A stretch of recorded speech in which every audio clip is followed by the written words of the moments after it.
My mentor, Dr. Albright, always said that nature has no malice. He saw it as a system of cold, indifferent logic. You just have to know the rules. For 10 years, that was my gospel. My work as a mycologist, a fungus researcher, was built on that belief. And it's that belief that led me to the high desert of the Humboldt-Toiyabe National Forest in Nevada, miles from any road, chasing a ghost. The university had cut funding for my research into thermophiles, heat-loving fungi, said it was a dead end. But I had a lead from an old geological survey about a series of uncharted geothermal vents in a desolate basin. A place hot enough, isolated enough, to maybe hold a breakthrough. So I funded the trip myself. 2 days of supplies, my Jeep, and a stubborn belief in the rules. I found the vents on the first day. The air tasted of sulfur and hot rock. Most of the vents were dead, just cracked earth, leaking stale warmth. But one was active. It was a fissure in a slab of black basalt, steam hissing from it like a dying breath. And around it, I saw what I came for. It wasn't a fungus I recognized. It grew in stark, geometric patterns, forming near-perfect spirals on the rock. A filigree of pale, almost translucent gray against the black. Fungi don't grow in spirals. They follow nutrients, moisture, the path of least resistance. This was ordered. It was unnatural. It was beautiful, impossible geometry. I spent hours taking readings, but my electronic sensors were behaving erratically near the vent, spitting out corrupted data. The air hummed, not with insects, but a low, resonant thrumming that seemed to vibrate right in my sinuses. I attributed it to the geothermal activity. I was a scientist, after all. Everything has an explanation. I was so focused, I didn't see the sun dipping below the jagged peaks of the western mountains. The sky turned a deep, bruised purple, and the temperature began to plummet. The desert at night is a different world. I knew I should have packed up, hiked back to the Jeep before dark. But the fungus, it was starting to luminesce. A faint, cold blue light, pulsing in time with that low hum. I had never seen anything like it. This was my discovery, my name in textbooks. That's when I heard the whisper. It was faint, carried on the wind. It sounded like my name. Eris. I froze, telling myself it was just the wind, the way it can sometimes mimic a voice when it moves through rocks. I went back to my samples, my hands moving a little faster now.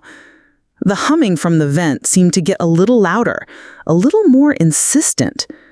Then I heard it again, clearer this time. Eris, the primary culture. It was Dr. Albright's voice. Unmistakable. The same gravelly tone from 1,000 lectures and 100 late nights in the lab. My blood went cold. Dr. Albright has been dead for 2 years. A car accident on a wet road. I stood up, my heart hammering against my ribs. "Who's there?" I called out, my voice sounding thin and small in the vast emptiness. The only answer was the steady, pulsing hum from the vent and the cold blue light of the fungus. I started packing my gear, my scientific curiosity now choked by a rising tide of primal fear. Every scrape of my equipment on the rock sounded deafening.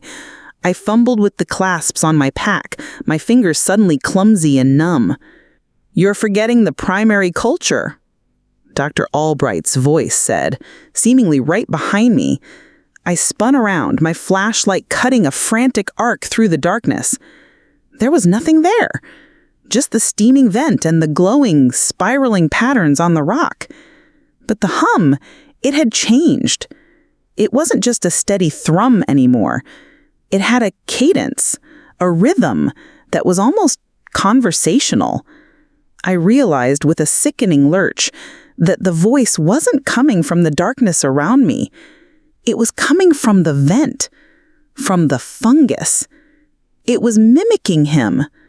I grabbed my pack and ran. I didn't look back. I just scrambled over the rocks away from that impossible blue light and that soul-tearing sound. The terrain was treacherous in the dark, and I stumbled, my ankle twisting painfully, but I didn't stop. Behind me, the sound evolved. It was no longer just Albright's voice. It was a chorus. I heard the sound of the car crash that killed him, a screech of tires, the sickening crunch of metal. I heard my own sob from the day of his funeral. I heard a phone call with my mother from the week before, a snippet of an argument I'd had with a colleague. It was pulling the sounds from my memory and playing them back to me. A biological parrot, learning its first words. I pushed myself harder, the breath tearing from my lungs, my twisted ankle screaming in protest. The air grew thick with a smell I couldn't place. It wasn't sulfur anymore. It was clean, sterile, like the smell of ozone after a lightning strike, but with an underlying scent of damp, disturbed earth. I finally saw the faint silhouette of my Jeep, a dark, reassuring shape against the star-dusted sky. I was almost there. I risked a glance over my shoulder. The blue light from the vent was gone, but I could see other lights now. Dozens of them, small, pulsing blue spirals, scattered across the desert floor between me and the vent. They were spreading.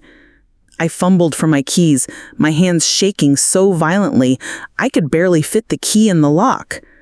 The whisper came again, not from behind me, but from inside the Jeep. "You can't just leave. Eris, this changes everything." I screamed, a raw, ragged sound, and threw the door open. The seat was empty. Of course it was empty. I jumped in, cranked the engine, and slammed the Jeep into gear. I didn't even bother with the headlights. I just drove, flooring the accelerator and tearing across the desert floor, the chassis groaning as I hit rocks and ruts. I drove for what felt like hours, not stopping until the first hint of gray light appeared on the eastern horizon. Only then did I pull over, my body shaking uncontrollably, my mind a mess of terror and disbelief. I sat there until the sun was fully up, painting the desolate landscape in the flat, rational light of day. The drive back to my lab at the University of Nevada, Reno was a blur. I didn't tell anyone what happened. Who would believe me? A fungus that mimics voices? That steals your memories and broadcasts them into the air? They would have me committed. My career would be over. For 3 weeks, I tried to pretend it never happened. I told myself it was exhaustion, dehydration, the effects of geothermal gases. I rationalized it, broke it down, filed it away. A scientist's mind is a powerful thing. It can convince you of almost anything. Last night, I finally gathered the courage to analyze the samples I'd collected. I placed the petri dish under the microscope, my heart pounding. Under magnification, the fungus was inert, just a collection of pale, dead hyphae. There was no spiral, no geometry, no light. I felt a wave of relief so powerful it almost brought me to my knees. It had all been in my head, a hallucination, a trick of a tired mind in a strange place. I cleaned up my station, turned off the lights for the night, and locked the lab. As I stood in the silent, empty hallway, I heard it. It was very faint, almost imperceptible. A low, rhythmic hum. I told myself it was the building's ventilation system, the hum of the freezers down the hall, the sound of the city outside, anything but the truth. But then, just as I was about to walk away, it changed. A whisper, so quiet I almost missed it, seemed to come from the air vent above my head, and it said my name, Eris.